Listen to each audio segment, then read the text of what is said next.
A pregnant golden retriever, trembling in the cold, knocks softly at the back door of a boy's house in the middle of a stormy night. But what the boy does next, without asking permission, without hesitation, changes everything. Why did this dog choose his house? And how did she know exactly where to go, before it was too late? Sometimes, the smallest knock carries the biggest answer to a prayer. The wind had a certain bite that night in Ash Hollow, a small timber town nestled between the Siskiyou Mountains and the winding edge of the Rogue River. The Carter residence stood on the outskirts, tucked behind a cluster of pine trees that shivered under the touch of late March winds. The house was simple, white siding, 2 windows glowing softly with the last remnants of light, and a back porch creaking under the breath of the season's edge. Inside, everything was still. Or nearly so. Liam Carter, 10 years old, lay curled beneath a quilt with dinosaurs stitched along the hem, his messy blonde hair sticking in odd directions after a restless sleep. He was small for his age, with thin arms and a cautious look in his green eyes, the kind of look children wore when they'd learned early that silence was safer than questions. His room was tidy, not by habit but necessity. Any mess brought attention, and attention wasn't something Liam often wanted from his father. David Carter, 38, was a man carved out of work and weather. Once a talented carpenter known for restoring Victorian homes along the Oregon coast, the death of his wife 4 years prior had hollowed something vital in him. Tall, broad-shouldered, with calloused hands and a beard trimmed too roughly, he had grown stern and solitary, speaking only when needed and often in a tone that didn't invite reply. Love hadn't left him, it had simply gone underground, buried beneath unfinished stairwells and the scent of sawdust that never seemed to fade from his flannel jackets. That night, Liam woke to a sound he couldn't quite name at first, a faint tapping, like nails against wood. He sat up, blinking in the moonlight that painted his floor silver. There it was again.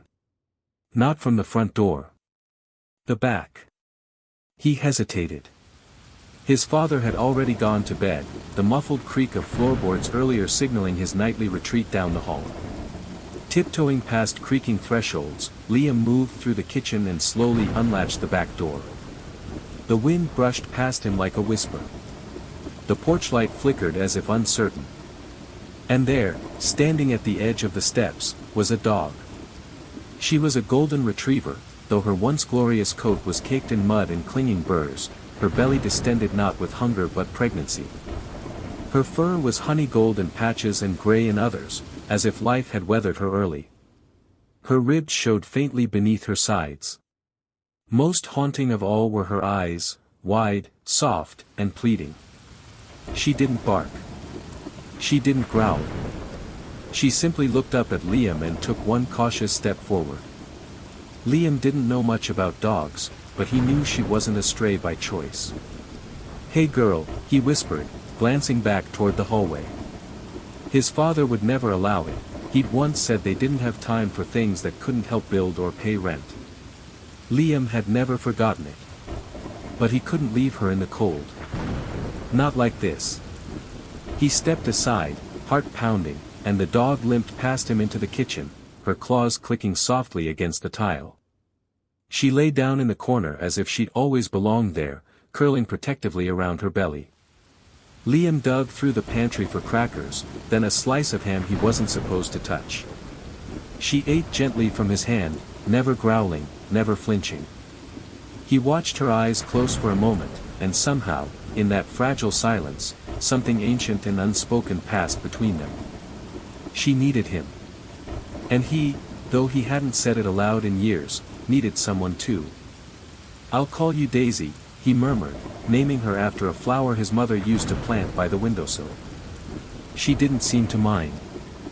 When he heard the floorboards creak again, he froze. But it wasn't his father. Just the house settling, shifting bones under moonlight. Carefully, he led Daisy out the back again, down the creaky porch steps to the old garden shed. The shed had once stored tools, now mostly forgotten, shovels, a wheelbarrow with one flat tire, and old camping gear no one used anymore. It wasn't warm, but it was dry. Liam dragged an old sleeping bag into one corner and made her a nest. Daisy lay down slowly, with the groan of a body used to pain, and placed her head on her paws. Liam watched her for a long time, then sat beside her and leaned his shoulder against her side. She smelled of earth and rain and something older than fear. He didn't hear the wind anymore. He didn't feel the cold. The knock that had brought her here still echoed in his bones, but in its wake, a fragile new silence had begun, one not of loneliness, but of shared survival. The night deepened. In the house, David Carter slept, unaware that something had shifted just yards away. And in the shed, under old rafters and the distant hush of trees, a boy and a dog curled into sleep, neither knowing how much they were about to change one another's lives. The mornings in Ash Hollow were slow to arrive, and this one was no different. Mist draped the tops of the pine trees like shawls forgotten in the wind. The sun hesitated behind gray clouds as if unsure whether to rise. The Carter home, nestled at the foot of a wooded hill, remained half silent in its waking. Liam Carter stirred under the quilt at 6:30 a.m., not from an alarm clock, but from instinct. He blinked at the soft glow of light coming through the curtains and remembered instantly. Daisy. He threw on his coat, barely pausing to lace his shoes, and padded silently across the creaky wood floor. His breath formed tiny ghosts in the chilly hallway as he eased open the back door and ran toward the shed. Inside, Daisy was still curled in the corner, breathing softly. Liam crouched down, brushing stray straw from her fur. Her eyes opened lazily. She was still tired, but the warmth in her gaze was unmistakable. "You're okay," he whispered. "I'll bring more food soon." He refilled the chipped blue bowl he'd taken from the garage the night before. Inside it was a mixture of soggy cereal, old ham, and a crumbled protein bar from his lunchbox. Not perfect, but it was all he had. Daisy ate slowly, lifting her head between bites to nuzzle his wrist. The shed had become their secret world, a place of cracked walls and splintered corners, but also of growing trust. Over the next few days, Liam visited her every morning before school and every night before bed. He swept away cobwebs, laid down extra towels he'd stolen from the linen closet, and even brought an old flashlight so she wouldn't be in total darkness. To the world, Liam seemed as he always had, quiet, obedient, forgettable. But inside, something had begun to glow. It didn't go unnoticed. David Carter, who worked long hours in his garage-turned-workshop restoring cabinetry and doors for wealthy clients, began to observe small shifts. Liam no longer lingered over his cereal bowl. He rushed to finish homework. He spent more time outside, especially after sunset. David wasn't a man quick to suspicion, but grief had made him cautious. He'd lost his wife, Anna, to a rare heart condition 4 years ago. Since then, any break in routine, especially with Liam, triggered a silent alarm in his mind. He didn't question Liam directly. That wasn't his way. But he started keeping his ears open. One evening, around 8:45 p.m., David stood by the kitchen sink drying a mug when he noticed the motion light flicker outside. Just a flash, brief, almost hesitant. He stepped to the back window. A small shadow darted across the yard. The shed door creaked open, then closed. His jaw tightened. Liam. The next morning, David confronted his son in the most subtle way he knew, by asking a question that wasn't really a question. "You been playing out by the shed again?" he asked, not looking up from his half-burned toast. Liam froze mid-bite. "Just, exploring. It's not a toy chest out there," David said. "Don't want you tripping on a rusted nail." "I'm careful," Liam mumbled. David's eyes narrowed slightly, but he said no more. He didn't need to. Liam spent the rest of breakfast stirring his spoon through untouched cereal. That night, the wind changed. It began just after midnight, long howls sweeping through the forest, rattling shutters and groaning through eaves. Rain followed in scattered bursts, tapping like fingers across the windowpanes. Liam woke again, heart pounding. He jumped from bed, grabbed a flashlight and tiptoed barefoot toward the back door. He barely made it to the shed when he heard a soft cry. Not a bark. Not a growl. A low, laboring moan. "Daisy," he whispered, swinging the door open. The wind nearly knocked him backward. Inside, the flashlight's beam landed on her curled form, eyes clenched tight, body heaving. She was in labor. Liam dropped to his knees beside her. He had no idea what to do, only that he couldn't leave her alone. He wrapped one of the towels around her belly and whispered nonsense, words his mother might have said, had she still been alive. "It's okay, girl. You're not alone. You're not alone." The storm wailed louder, and the shed shuddered as rain battered the roof. Lightning lit the cracks in the wall. Liam held Daisy's paw, shaking. Minutes stretched into hours. By 3 a.m., the first puppy had arrived. Tiny, slick, and nearly silent. Then a second. Then a third. Liam wept quietly. He had never seen birth, never imagined something so messy could also be so holy. As the fourth puppy slipped out, Daisy let out a long breath, then closed her eyes. "Stay with me," Liam begged. But she was only resting. A crack rang out, wood splintering behind him. Liam turned just as a portion of the roof gave way, dumping a heap of old snow and branches. The beam struck inches from his back, knocking over the toolbox he'd used as a seat. He cried out. And then... "Liam!" The voice boomed through the storm. "David!" The door slammed open. A flashlight beam swept the room. David's eyes landed on his son, crouched beside a wounded dog, surrounded by 4 newborn pups, in a collapsing shed.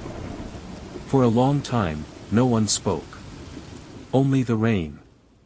Then David dropped the flashlight and moved forward, gently lifting Liam away as Daisy whined in protest. He examined her once, then looked at the puppies, blinking.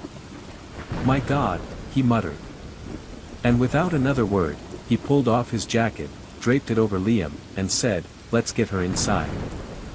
Morning crept in hesitantly, pushing away the remnants of the storm that had rattled Ash Hollow through the night. The sky had cleared just enough to reveal slivers of pink behind a veil of retreating gray clouds. Branches littered the roads, and the scent of soaked pine needles filled the air. In the Carter household, the world felt strangely quiet, as if it, too, were holding its breath. Inside the living room, David Carter stood stiffly, one hand on his hip, the other gripping a chipped mug of black coffee. He wasn't watching the news. He was watching her, the golden dog, curled up on a pile of old quilts by the hearth, 5 puppies now nursing gently against her warm belly. The fire crackled softly nearby, casting flickers of light across the room. David was not a man used to mess. His workshop was obsessively organized, his tools labeled and hung precisely. But now his house, his refuge, smelled faintly of wet fur and sour milk, and yet, he hadn't told them to leave. He turned to look at Liam. The boy sat on the floor beside Daisy, his knees tucked to his chest, dark circles under his eyes but a strange peace in his expression. He reached forward now and then to stroke the mother dog's head, whispering words too soft to catch. David's mind wandered. He hadn't seen Liam sit so still in years, so fully present, so calm. Liam Carter, once a bubbly child who used to giggle at cereal commercials and sing to the dog-shaped sponge his mother bought him, had grown quieter each year since Anna's death. David had filled the void with work, believing that discipline would build strength in his son. But watching Liam now, surrounded by the soft chaos of life, David felt the sting of doubt pierce his heart like a sliver of wood under the skin. "You named her?" he asked finally, voice rasping from disuse. Liam blinked, then nodded. "Daisy." David gave a slow nod. "She, seems to like you." Liam didn't respond at first. Then, cautiously, "She came to me. Like she knew I'd help." David opened his mouth, then closed it. That much was true. No one had sent her. No one had chased her. She'd chosen them. He cleared his throat. Vet opens at 10. We'll take her in. Liam's eyes lit up, but he quickly masked it with a quiet, okay. He didn't want to seem too eager. After all, his father was still unpredictable. At Ash Hollow Animal Clinic, the vet, a woman in her late 50s named Dr. Meredith Snow, greeted them with wide eyes and a gentle manner. Dr. Snow was lean and tall, with silver-streaked hair pulled into a long braid and a permanent crease between her brows that suggested a lifetime of worry for creatures who couldn't speak. "So this is the miracle mama," she said, crouching beside Daisy, who lay calmly in a padded crate lined with blankets. "And these must be her little stars." She ran gentle fingers over Daisy's spine, checked her gums, felt her heartbeat. Then she examined the puppies, 3 boys, 2 girls, each no bigger than a roll of socks. "She's malnourished but stable," the vet said. "Been through more than we know." "You said she just showed up?" David nodded. "Middle of the storm. Found her in our shed." Dr. Snow glanced at Liam, who hovered nearby. "She trusted him," she said. "That says something." They received vaccinations, formula recommendations, and a booklet about postnatal care. Liam clutched the papers like sacred scrolls. Before they left, Dr. Snow looked at David directly. "She'll need regular feeding, warmth, and quiet. But most of all, she needs to feel safe. That boy, he's her anchor." David didn't respond right away. But something inside him shifted. Back home, David built a small enclosure near the fireplace using wood panels from the garage. It wasn't fancy, but it was solid, warm, and dry. He even added a small nameplate, Daisy and CO. Liam watched as his father worked, measuring and sawing, just like he used to do before everything fell apart. The rhythm of the tools felt like music long forgotten. "You're really letting them stay?" Liam asked. David shrugged. "Can't exactly send 5 pups out into a rainstorm." Liam hesitated, then whispered, "Thanks, Dad." David paused, his hand resting on the edge of the wood frame. "Don't thank me yet. You're on cleanup duty. And you're feeding them every morning." "I will," Liam said instantly. "And night." "I will." Days passed. The storm damage in town was cleared. Power lines restored. Life resumed, but inside the Carter home, something extraordinary bloomed. Liam became a boy with purpose. He woke early, fed the puppies, named each one, Pumpkin, the chubbiest, Scout, the troublemaker, Muffin, the softest, Patch, with a black spot over one eye, and Nina, the quietest. David started joining him. First to observe. Then to help. One morning, Liam found his father asleep on the couch with Muffin nestled in his shirt pocket. They laughed. For the first time in years. And with each laugh, a brick fell from the wall that grief had built between them. Spring came slowly to Ash Hollow. The air had a new softness to it, still brisk in the mornings, but carrying the faintest scent of budding pine and warming earth. Birds began their return, and the sun lingered a little longer each day, like a guest not quite ready to leave the party. Inside the Carter home, life had taken on a rhythm both chaotic and strangely beautiful. The small corner enclosure beside the fireplace had become the heart of the house. Liam spent hours there, cleaning, feeding, petting, and watching. Daisy had regained her strength remarkably quickly, her coat now shimmered with a healthier sheen, her ribs no longer as prominent. The puppies grew louder, chubbier, and more curious with each passing day. Liam had never smiled so much. One evening, while Pumpkin tried to chew his sock and Patch tumbled into an empty cereal box, Liam glanced up at his father across the room. "Do you think someone's looking for her?" David was tightening a loose leg on the coffee table. He paused. "Who?" "Daisy," Liam said. "She didn't look like she was born wild. She had a collar mark. I think she belonged to someone." David leaned back on his heels. Maybe. Could have been dumped. Happens more than it should. But what if someone's still waiting for her? David studied his son's face, seeing the quiet worry behind the question. You want to try finding them? Liam nodded. I think we should. The next morning, armed with a slightly scratched old tablet and a new sense of purpose, Liam created a post titled, Golden Retriever Found with Puppies During Storm, Ash Hollow Area. He uploaded several pictures, Daisy curled around her pups, Daisy licking Liam's hand, Daisy sitting at the back porch under the early morning sun. He hesitated before posting. Then he hit share. The message spread faster than he expected. Local pages picked it up. People commented with words like, beautiful girl, and angel dog, and hero mom. A few claimed to have lost Goldens, but none matched Daisy's specific markings or the timeline. Until one message arrived that stopped Liam's breath. It came from a woman named Martha Green, age 72, from a town called Oakbury about 60 miles north. I believe that's my dog, she wrote. Her name is Goldie. She disappeared during the snowstorm 3 months ago. I was injured and hospitalized after a fall on my porch. By the time I was found, she was gone. No one could find her after that. Please, tell me this is her.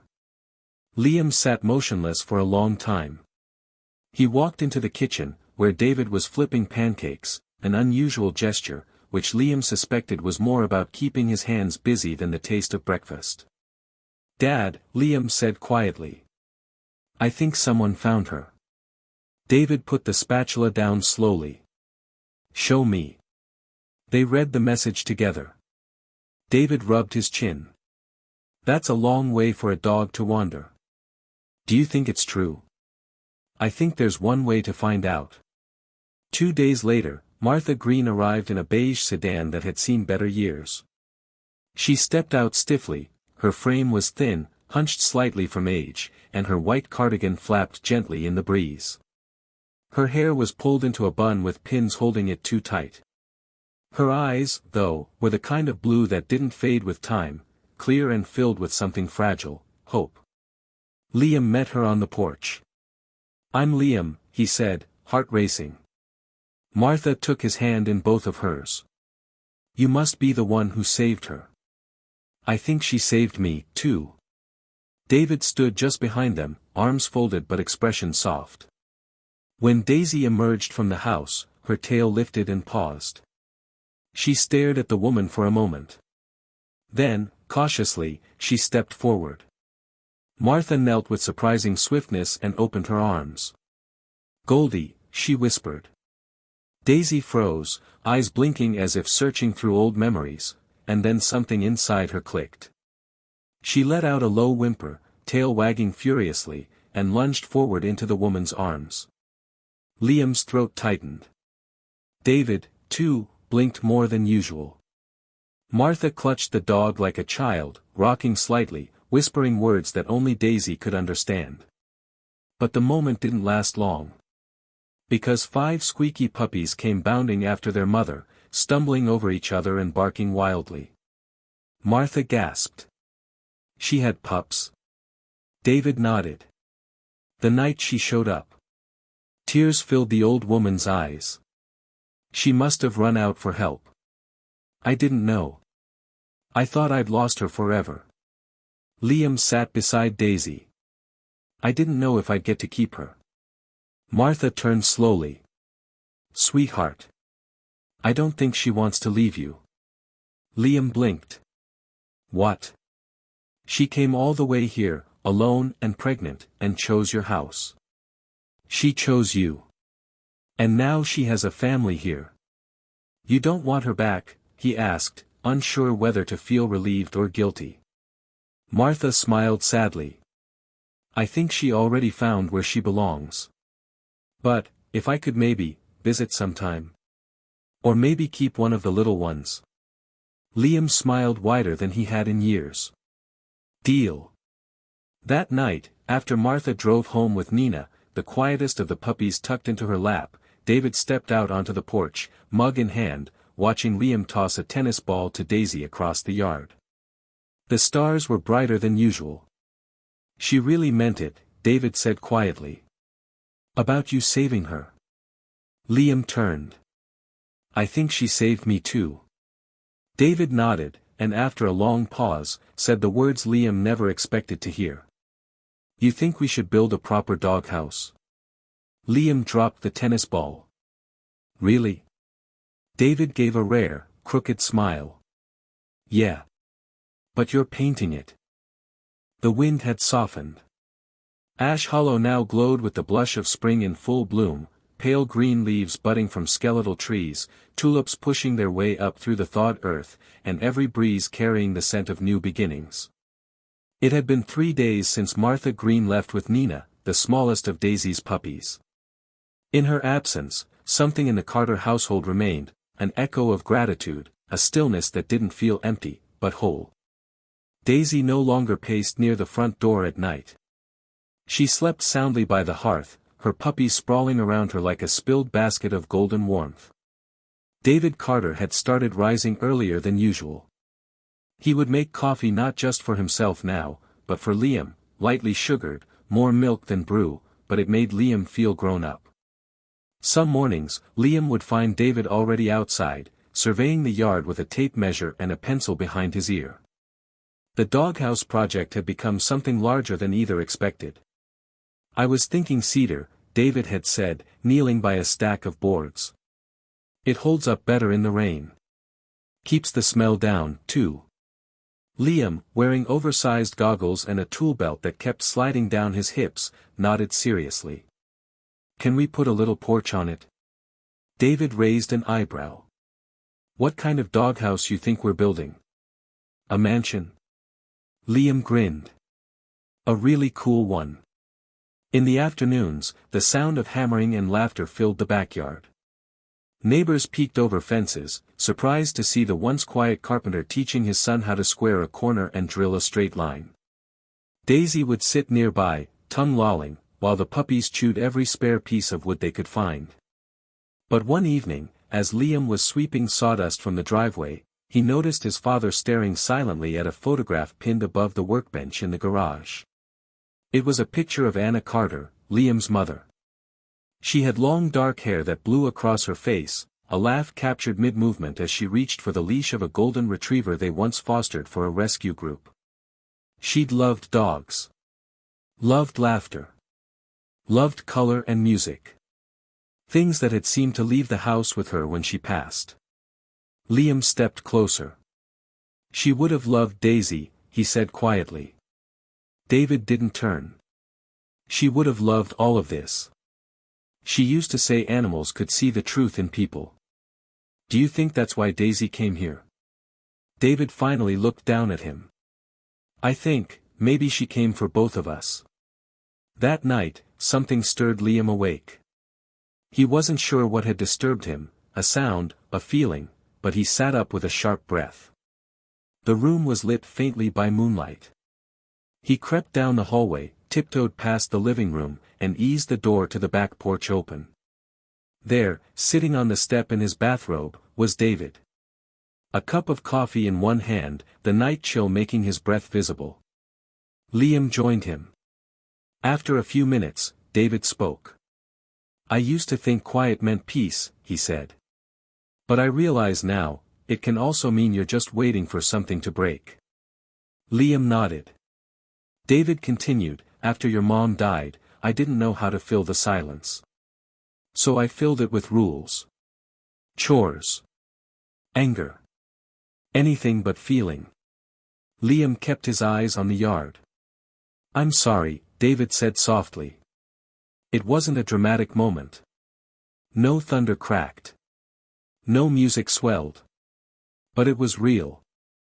Liam turned. "I don't want it to go back to the way it was." David looked him in the eye. "It won't." The next morning, Liam found an envelope on the kitchen table. Inside was a printed certificate. Official registration, Carter family, Daisy, Golden Retriever, owner, Liam Carter.